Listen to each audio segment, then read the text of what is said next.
Hello there. Notes ki sambandhinchina link description lo undi. So we are seeing question number 23. The process of achieving uniform electrostatic stress in a dielectric of cable is known as. So this is a straightforward question. ఒక cable లోపల మధ్యలో ఉన్న conductor నుంచి బయట metallic sheet వరకు మనం వస్తుంటే potential gradient అనేది తగ్గిపోతుంది. సో తగ్గిపోతుంది కాబట్టి ఇక్కడ స్టార్టింగ్ లో ఉన్న లేయర్ దగ్గర డైఎలక్ట్రిక్ బ్రేక్ డౌన్ జరగడానికి ఎక్కువ ఛాన్స్ ఉంది. So we make attempts to equalise this potential gradient. ఈ పొటెన్షియల్ గ్రేడియంట్ ని ఈక్వలైజ్ చేయడానికి ట్రై చేస్తాం. ఆ మెథడ్ ని ఏమంటారు అని అడుగుతుండ్రు. First is shielding of cable. This is not the right answer. Shielding అన్నది ఎలక్ట్రోమాగ్నెటిక్ షీల్డింగ్ అంటాం. ఎలక్ట్రోమాగ్నెటిక్ షీల్డింగ్ అని అంటే outside electric field influence మన కేబుల్ పైన ఉండొద్దన్న, మన కేబుల్లో నుంచి పోయే 50 హెర్ట్జ్ ఫ్రీక్వెన్సీ ఇన్ఫ్లుయెన్స్ బయటకు రావద్దన్న, then we will do shielding. Electromagnetic shielding అప్పుడు చేసుకుంటాం. బట్ డైఎలక్ట్రిక్ ని యూనిఫామ్ గా డిస్ట్రిబ్యూట్ చేయడానికి షీల్డింగ్ చేయం. Next is stringing of a cable. This word means nothing at all. Stringing of cable అన్నది maybe overhead transmission line లో insulated cables ni use chestam. Maybe that could be called as stringing of the cable, but that has got nothing to do with uniform distribution of dielectric stress. Next we have mutation of the cable. I don't know if this is a thing. Mutation of cable annadi edaina undani kuda nenu anukovatledu. What is mutation? Mutation ante marchadam, cable ni marchadam. So where do you change the cable? Maybe when the cable gets damaged. ఒకవేళ cable damage అయినా లేదంటే voltage rating పెరిగినా, మనం ఒక 50 volts కోసం cable తెచ్చుకున్నాం, ఇప్పుడు మన వర్కింగ్ వోల్టేజ్ 100 వోల్ట్స్ అయింది, దెన్ వీ మైట్ మ్యూటేట్. అప్పుడు మనం కేబుల్ని మార్చుకోవచ్చు. But this is not used to make dielectric stress uniform throughout the cable. And మిగిలిన option B, this is called as grading of the cable. That is the correct word to be used. That is the correct nomenclature. So grading of the cable is the answer. So cable గురించిన discussion చేస్తున్నాం కాబట్టి let us also see some important things. ఈ విషయాల గురించి already మనం మాట్లాడేసుకున్నాం. If you want to revise the topic, stay here. If you want to move on, go to the next question.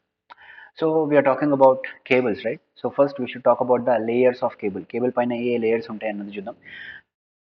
So the question could be on conductor నుంచి బయటకు వస్తున్నప్పుడు layers ఏముంటాయి, బయట నుంచి లోపలికి వస్తున్నప్పుడు లేయర్స్ ఏముంటాయి అని చెప్పని అడగొచ్చు. ఒకవేళ లోపల నుంచి బయటకు వస్తున్నప్పుడు కేబుల్ కి సంబంధించిన లేయర్స్ ఫస్ట్ ఏది సెకండ్ ఏది అని అంటే, I take the reference of game of Thrones as I have already told you. First is coin in game of Thrones related to coin master Littlefinger. So Coin Master Littlefinger runs a brothel house. He runs a brothel house, and Shay is a brothel woman. She is also very close to Tyrion Lannister. But she got in bed with Tyrion's father, Tywin Lannister. She got in bed with Tywin Lannister. So Tyrion got very upset, and he killed his father with an arm. So in effect, we say that he got served. Maybe Tyrion, maybe Tywin, whomever. He got served. Coin, Shay, bed, arm. Coin master దగ్గర షే పని చేయదు, but I think గుర్తుపెట్టుకోవడానికి ఈజీగా ఉంటుంది కాబట్టి coin master దగ్గర షే పని చేస్తుంది. She got into bed with Tyrion's father, so he killed Tywin with an arm, and so he got served. So this is how I remember the layers of cable. Okay, అసలు actually ఇక్కడ వీటి meaning ఏంటో ఎప్పుడు మర్చిపోయినా. ఇక్కడ coin అంటే CO is for conductor, IN is for insulation. Conductor లేదా core, insulation. Shay is sheath, SHEATH, sheath. Next, bed is bedding, arm is armoring, serve is serving. Right. Conductor could be of copper or aluminium. Insulator could be of impregnated paper, varnished cambric, vulcanized Indian rubber లేదా polyvinyl chloride. Sheath can be made of any metal, most preferably lead or aluminium. It is used to protect the insulation from moisture and gases, and also acids and the effects of alkalis also. Bases nunchi acids nunchi mana insulation and conductors ni kaapadaniki we use the sheath, and sheath ni manam grounding cheskuntam. This is also an important point. This metallic sheath is grounded. It is connected to ground. It is connected to earth. Next we have bedding. Bedding is made up of some fibrous material. Dini bedding పైన armouring అని చెప్పి పెడతాం, అంటే cable కి mechanical protection ని provide చేయడానికి. సో అది మెష్ లాగా ఉంటుంది. Armouring is usually made into a mesh like structure. So ఇది కూడా మెటల్ తోటి తయారు చేస్తాం, but this metal is a very hard metal, అంటే స్టీల్ లాంటి దాంతో తయారు చేస్తాం. సో ఒకవేళ ఆ మెష్ లో ఏదైనా బ్రేక్ వచ్చి ఏదైనా పోగులు బయటికి వెళ్ళినాయి అనుకోండి, those will be very sharp, right? So వాటి కారణంగా మెటాలిక్ షీత్ కి ఏ విధమైన ఇబ్బంది కలగకూడదు కాబట్టి ఆర్మరింగ్ కి షీత్ కి మధ్యలో ఒక బెడ్డింగ్ అనేది పెడతాం. సో దీని మెయిన్ పర్పస్ ఏంటంటే protecting the sheet from detrimental effects of armouring నుంచి దాన్ని మెకానికల్ డ్యామేజెస్ జరగకుండా కాపాడడానికి బెడ్డింగ్ ని యూజ్ చేస్తాం. And it has got some additional benefits also. It will protect the metallic sheet from corrosion. Sheet అన్నది lead are అల్యూమినియంతో వాడతాం and that is metal కాబట్టి it is prone to corrosion నుంచి దీన్ని కాపాడుతుంది. అండ్ మెకానికల్ డ్యామేజ్ ఆర్మరింగ్ నుంచి మెకానికల్గా damage కాకుండా కూడా కాపాడుతుంది. సో ఆర్మరింగ్ నుంచి మెకానికల్ డ్యామేజ్ లాగా కాకుండా కాపాడాలి అని అంటే ఈ పోగులు అన్నవి ఆర్మరింగ్ దగ్గర నుంచి షీట్ దగ్గరికి వెళ్ళకూడదు అని అంటే, ఇది కూడా ఒకవేళ సాలిడ్ మెటీరియల్ అనుకోండి, ఈ పోగులు they might pierce right, they might pierce through, అంటే వీటిని చీల్చుకుంటూ కిందికి వెళ్ళడానికి ఛాన్స్ ఉంటుంది. సో కాబట్టి మనం ఏం చేస్తామంటే we will make use of a fibrous మెటీరియల్ని యూజ్ చేస్తాం. ఫైబరస్ మెటీరియల్తో ఏమవుతుంది, ఫైబరస్ మెటీరియల్లో కూడా చిన్న చిన్న పోగులు ఉంటాయి. సో ఇది దాన్ని చీల్చలేదని అంటే ఒక పోగు లోపలికి పోయంగానే కింద ఉన్న పోగులు దానికి ఫ్రిక్షన్ని క్రియేట్ చేస్తాయి కాబట్టి షీట్ దగ్గరికి ఆ పోగు వెళ్ళడం కంటే ముందే దాని డైరెక్షన్ని, ఒకవేళ ఇది ఈ డైరెక్షన్లో యాక్ట్ చేస్తుంది, అది ఈ డైరెక్షన్లో దాని ఫోర్స్ని యాక్ట్ చేస్తుంది అని అంటే ఇక్కడ లేయర్స్ ఫైబర్ లేయర్స్ ఉంటాయి కాబట్టి దాని డైరెక్షన్ని మార్చేసి అటు ఎక్కడికో తీసుకెళ్ళిపోతాయి. సో కాబట్టి ఇన్ ఎఫెక్ట్ తొందరగా షీట్ దగ్గరికి రానివ్వు. బయట నుంచి మెకానికల్ ప్రెషర్ ఎక్కువ ఉంది అని అంటే ఖచ్చితంగా దీన్ని చీల్చుకుంటూ కిందికి వెళ్తుంది, but it will provide the required mechanical protection. And next పైన మనకు సర్వింగ్ ఉంటుంది. సర్వింగ్ ఎందుకంటే ఆర్మరింగ్ని కాపాడడానికి. ఆర్మరింగ్ డైరెక్ట్ అట్మాస్ఫియర్కి ఎక్స్పోజ్ కాకుండా, అది మోస్ట్లీ స్టీల్ స్ట్రక్చర్ యూజ్ చేస్తాం కాబట్టి స్టీల్ అన్నది అట్మాస్ఫియర్కి ఎక్స్పోజ్ అయింది అని అంటే దాని లోపల మళ్ళీ కరోజన్ ప్రాబ్లమ్స్ క్రియేట్ అవుతాయి. సో అట్లా కాకుండా కాపాడుతాయి. అండ్ కేబుల్స్ లోపల మనకు కొన్ని క్లాసిఫికేషన్స్ ఉన్నాయి. First classification is based on voltage levels. So single phase లేదా 3 ఫేజ్ డిస్ట్రిబ్యూషన్ లెవెల్లో వాడేదాన్ని ఎల్టీ కేబుల్స్ అని అంటాం. అంటే 240 volts single phase, 440 volts 3 phase దగ్గర వాడే కేబుల్స్ని ఎల్టీ కేబుల్స్ అంటాం. ఎల్టీఏబీ కేబుల్స్ అంటాం. Next we have 11 kV voltages, primary distribution దగ్గర వాడే కేబుల్స్ని హెచ్టీ కేబుల్స్ అంటాం. నెక్స్ట్ 33 kVలో వాడేదాన్ని సూపర్ టెన్షన్ కేబుల్స్ అంటాం. 66 kV దగ్గర వాడే వాటిని ఎక్స్ట్రా హై టెన్షన్ అంటాం. 132 kV దగ్గర వాడే వాటిని ఎక్స్ట్రా సూపర్ వోల్టేజెస్ అని అంటాం. సో ఇక్కడ నామన్క్లేచర్లో కొంచెం కన్ఫ్యూజన్ వస్తుంది, but this is according to text book నామన్క్లేచర్. యాక్చువల్గా అయితే 66 kV is extra high tension, 132 kV is extra super tension, high tension and super tension. But కొన్ని టెక్స్ట్ బుక్స్లో ఇట్లా మెన్షన్ చేసినారు. అండ్ మోస్ట్లీ ఈ పాయింట్ దగ్గర నుంచి క్వశ్చన్స్ రాకపోవచ్చు. ఒకవేళ క్వశ్చన్స్ వచ్చినా కూడా they will be asking which type of cable. So here we will be using pressured cables. అంటే ఇక్కడ నార్మల్గా ఇన్సులేషన్ పెట్టుకుంటే నార్మల్గా ఏదైతే సాలిడ్ ఇన్సులేషన్స్ ఉంటాయో పాలివినైల్ క్లోరైడ్ కానీ, వల్కనైజ్డ్ ఇండియన్ రబ్బర్ కానీ, ఇట్లాంటివి ఇక్కడ పర్పస్ని అచీవ్ చేయలేవు. సో కాబట్టి మనం ఏం చేస్తామనంటే we use pressurised cables, pressure cables వాడతాం. సో ప్రెషర్ కేబుల్స్ ఎట్లా పనిచేస్తాయి అని అంటే దీని లోపల మినరల్ ఆయిల్ కానీ లేదా SF6 గ్యాస్ కానీ వాడతాం. SF6 గ్యాస్ని వాడి కేబుల్ లోపల ఇన్సులేషన్ని ప్రొవైడ్ చేస్తాం, రైట్. సో మోస్ట్లీ క్వశ్చన్స్ వస్తే అట్లాంటి దగ్గర నుంచి వస్తుంది.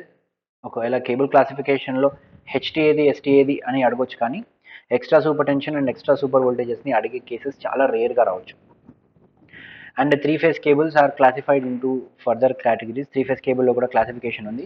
బెల్టెడ్ cable, screened cable and pressure cable. ఇందాక చెప్పిన ఎగ్జాంపుల్లో ప్రెషర్ కేబుల్ అన్నాం కదా, మినరల్ ఆయిల్ కానీ SF6 గ్యాస్ కానీ వాడతామని. That is used beyond 66 kV. 66 kV కంటే పైన అంటే నెక్స్ట్ ఉండే వోల్టేజ్ 132, తర్వాత 220, తర్వాత 400, తర్వాత 765. ఇంతకంటే మించిన వోల్టేజ్ ఇప్పటివరకు రాలేదు. And all of these are in kV, kilovolts. 132 kV, 220 kV, 400 kV అండ్ 765 kV. అండ్ ఎల్టీ అండ్ హెచ్టీలో బెల్టెడ్ కేబుల్స్ వాడతాం. అండ్ నెక్స్ట్ 33 kV లోపల స్క్రీన్డ్ కేబుల్స్ వాడతాం. So this classification is also important, you need to remember. And next underground cables లోపల ఒకవేళ faults వచ్చినాయి అనుకోండి. Under ground cable అంటే ఏంటి, దిస్ ఇస్ గ్రౌండ్ లెవెల్. వీటిని మనము గ్రౌండ్కి బినీత్గా లే చేసి పెట్టుకుంటాం. సో ఒకవేళ మనకు ఇన్పుట్ దగ్గర పవర్ ఇచ్చినాం, అవుట్పుట్ దగ్గర పవర్ రావట్లేదు అంటే మధ్యలో ఎక్కడో డిస్టర్బెన్స్ వచ్చింది, ఫాల్ట్ వచ్చింది. ఈ ఫాల్ట్ ఎక్కడ వచ్చింది అన్నది మనం కనిపెట్టాలి. సో ఈ ఫాల్ట్ ఎక్కడ వచ్చింది అని కనిపెట్టాలి అని అంటే ఇక్కడ నుంచి ఇక్కడ వరకు ఒక 100 kilometers లైన్ ఉంటే ఉండదు అంత 100 kilometers, but for the sake of example చెప్తున్నా 100 kilometers ఆఫ్ లైన్ ఉంది అని అంటే 100 kilometers ఆఫ్ లైన్ని తోడుకుంటూ మొత్తం కండక్టర్ని మొత్తం బయటికి లేపలేం, right. So we need to find a way to pinpoint the fault location. So ఈ fault location ని pinpoint చేయడానికి we have two type of tests. One is called as Murray loop test and another is called as Varley loop test. ఈ రెండు ఒకటేలాగా చేస్తారు, మరి రెండు పేర్లు ఎందుకు అని అంటే చిన్న చిన్న వేరియేషన్స్ ఉంటాయి. రెండు కూడా Wheatstone bridge technique principle పైననే పనిచేస్తాయి. అంటే రెసిస్టెన్స్ బ్యాలెన్స్ బ్రిడ్జ్ ఉంటుంది కదా, వీట్ స్టోన్ బ్రిడ్జ్, ఆ ప్రిన్సిపల్ పైననే పనిచేస్తాయి. And these two test are used to find out the fault locations due to earth fault and short circuit fault. ఈ రెండు ఫాల్ట్సే జరుగుతాయి మోస్ట్ ఆఫ్ ది కేసెస్లో, ఇంకా ఇవి కాదని చెప్పి వేరే ఫాల్ట్ ఏది కనిపించదు మనకు. సో ఈ రెండు ఫాల్ట్స్ని కూడా పిన్ పాయింట్ చేయడానికి మనము మురే లూప్ టెస్ట్ లేదా వ్యారిలీ లూప్ టెస్ట్ని వాడతాం. అండ్ కేబుల్కి సంబంధించిన డిస్కషన్లో ఇంకొక ఇంపార్టెంట్ పాయింట్ ఏంటంటే కేబుల్కి సంబంధించిన రెసిస్టెన్స్ అండ్ కెపాసిటెన్స్ని కనిపెట్టడం. కేబుల్కి సంబంధించిన రెసిస్టెన్స్లు రెండు రకాలు ఉంటుంది. కేబుల్కి సంబంధించిన రెసిస్టెన్స్ రెండు రకాలు ఉంటుంది. First resistance of the conductor, resistance of the conductor. ఇంకొకటి రెసిస్టెన్స్ ఆఫ్ ది ఇన్సులేషన్, అంటే కేబుల్ పైన ప్రొవైడ్ చేసిన ఇన్సులేషన్కి సంబంధించిన రెసిస్టెన్స్ ఉంటుంది. కేబుల్ కోసం వాడిన కండక్టర్ లోపల కోర్ మెటీరియల్ ఉంటుంది కదా, ఆ కండక్టర్కి సంబంధించిన రెసిస్టెన్స్ కూడా ఫైండ్ అవుట్ చేసేది ఉంటుంది.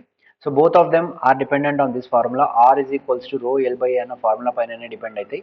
So whenever we talk about the conductor resistance, this R is equals to rho conductor, usually copper లేదా అల్యూమినియం వాడతాం. So rho C into length of the cable into area of the cross section, area of cross section of the conductor.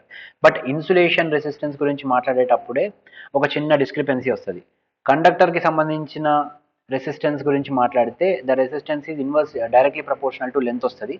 But ఇన్సులేషన్కి సంబంధించిన resistance గురించి మాట్లాడేటప్పుడు resistance is inversely proportional to length వస్తుంది. అంటే length of the cable పెరిగితే, అంటే 1 kilometre కంటే కూడా 10 kilometre కండక్టర్కి conductor resistance ఎక్కువ ఉంటుంది, బట్ ఇన్సులేషన్ రెసిస్టెన్స్ అన్నది తక్కువ ఉంటుంది.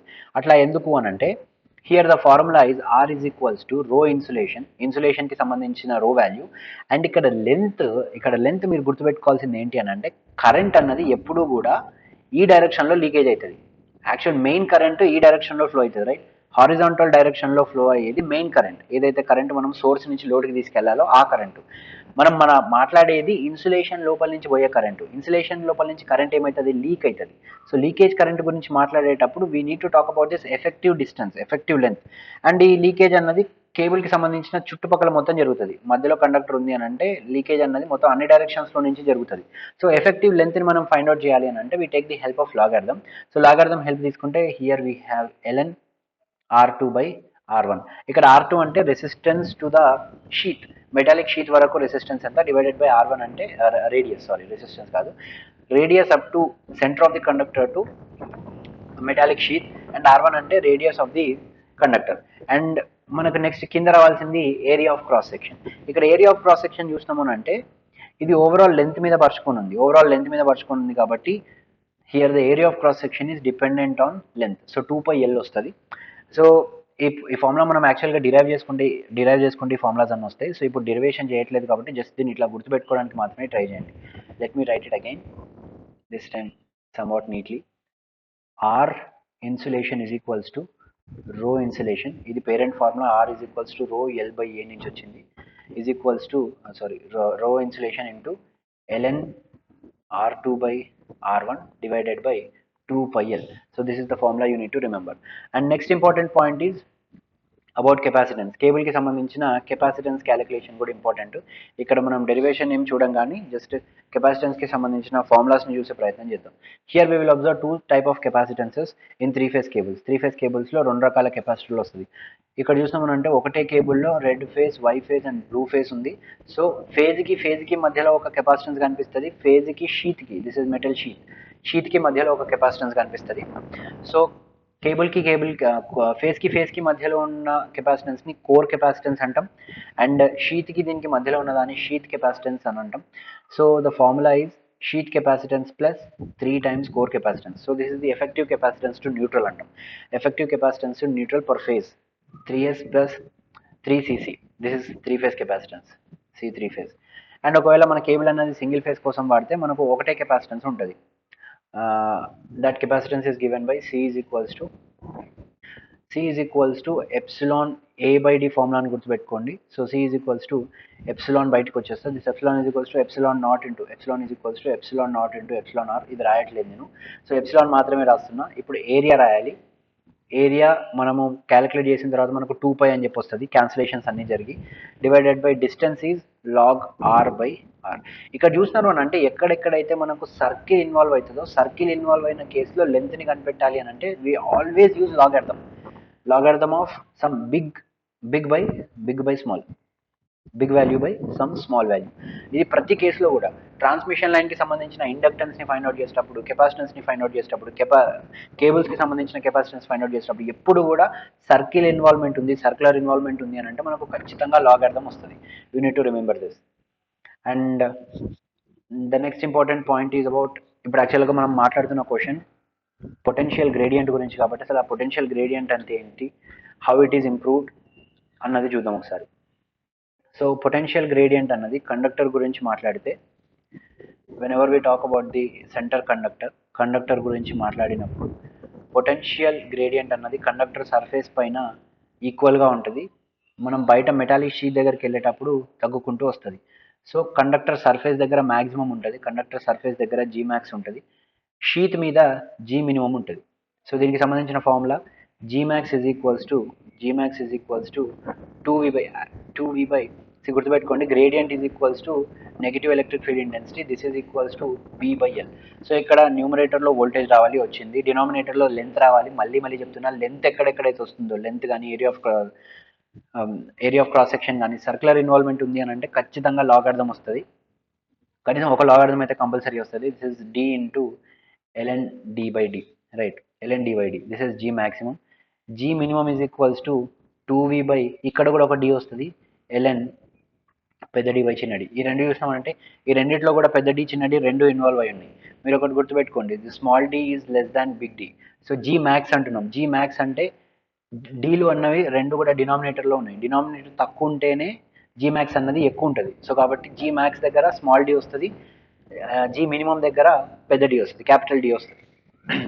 So this you need to remember. And next the most important point is grading of the cables. Potential distribution అన్నది ఇక్కడ ఎక్కువ కింద తక్కువ ఉన్నది కదా, దాన్ని మనము ఈక్వేట్ చేయాలి, స్టార్టింగ్ నుంచి ఎండింగ్ వరకు కేబుల్ గ్రేడింగ్ అన్నది చేయాలి. సో దాన్ని కేబుల్ గ్రేడింగ్ అంటాం. సో కేబుల్ గ్రేడింగ్ చేయడానికి రెండు టైప్ ఆఫ్ గ్రేడింగ్స్ అవైలబుల్గా ఉన్నాయి మన దగ్గర.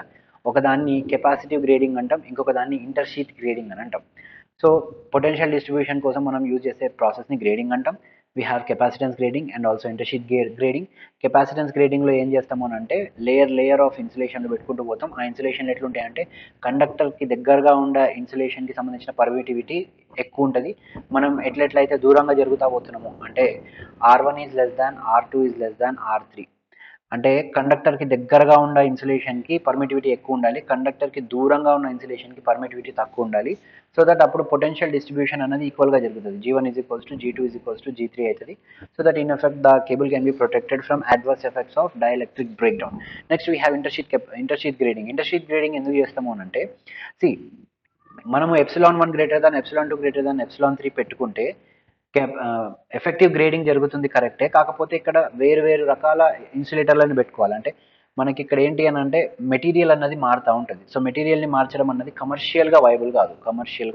ఇంజనీర్స్ ఎప్పుడు కూడా ఏ పని చేసినా కమర్షియల్గానే ఆలోచించి చేయాలి.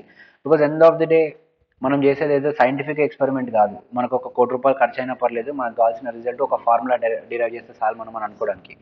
Engineers usually go for the application part of what scientist discover, right. So సైంటిస్టులు కోట్లు ఖర్చు పెట్టి డిస్కవర్ చేసిన దాన్ని ప్రజలకు అఫోర్డబిలిటీతో ఇవ్వడానికి. మనం ఇక్కడ కాస్ట్లీ ఎఫైర్ చేసినామని అంటే జనాలకు అది చాలా కాస్ట్లీ అనిపిస్తుంది, ఎవడు కొనడు. సో ఇంజనీర్లు అన్నారు ఉద్యోగం లేకుండా పోతారు. సో కాబట్టి అఫోర్డబిలిటీని మనం గుర్తుపెట్టుకోవాలి. సో కెపాసిటెన్స్ గ్రేడింగ్ అన్నది అంత అఫోర్డబుల్ కాదు, it is a very costly issue. So కాబట్టి నెక్స్ట్ మనం ఏం చేయాలంటే ఇంకొక ఆల్టర్నేటివ్ ఏమైనా ఉందా అని చెప్పి వెతికినాము. And that alternative is intersheet grading. Intersheet grading అంటే ఏం లేదు, ఒకటే ఎప్సిలాన్ ఉంటుంది, ఇన్సులేషన్ అన్నది మార్చాం, ఒకటే ఇన్సులేషన్ ఉంటుంది. కాకపోతే ఏం చేస్తామంటే ఈ ఇన్సులేషన్ని కేకులు కట్ చేసినట్టు కట్ చేస్తాం, స్లైసులు చేసి ఏం చేస్తామంటే ఒక స్లైస్కి ఇంకో స్లైస్కి మధ్యలో కేకులు ఎట్లయితే ఐసింగ్ పెడతాము, ఈడ ఒక మెటల్ ప్లేట్ పెడతాం. మెటల్ ప్లేట్ పెట్టి ఈ మెటల్ ప్లేట్కి ఒక వోల్టేజ్ని ఇస్తాం. ఒక వోల్టేజ్ అంటే ఎంత వోల్టేజ్ అన్నది మళ్ళీ క్యాలిక్యులేషన్ ఉంటుంది, ఒక వోల్టేజ్ ఇస్తాం. అప్పుడు ఏమవుతుంది అని అంటే ఇది కండక్టరు, ఇది షీత్, ఇది మన ideal voltage gradient level.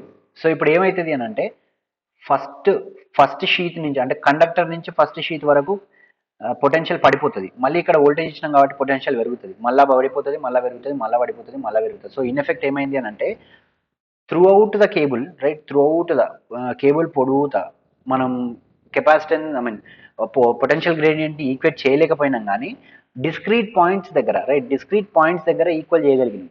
So మనకు కొన్ని కేసెస్లో ఏంటంటే మన ఇన్సులేషన్ని బ్రేక్ డౌన్ అవ్వకుండా కాపాడడానికి ఇది కూడా పనిచేస్తుంది. So this is how we do intersheet grading. So మొత్తానికైతే అనవసరమైన సోది చెప్పలేదని అనుకుంటున్నాను, because I want you to treat this as a revision, right. I don't want to waste your time, but 2x స్పీడ్లో పెట్టుకొని వింటే ఈ వీడియో మీకు 10 నిమిషాలలో అయిపోయేది. I think you have got a very effective revision with this. Next వీడియోలో మనము 24th question చూద్దాం, right. This video ends here.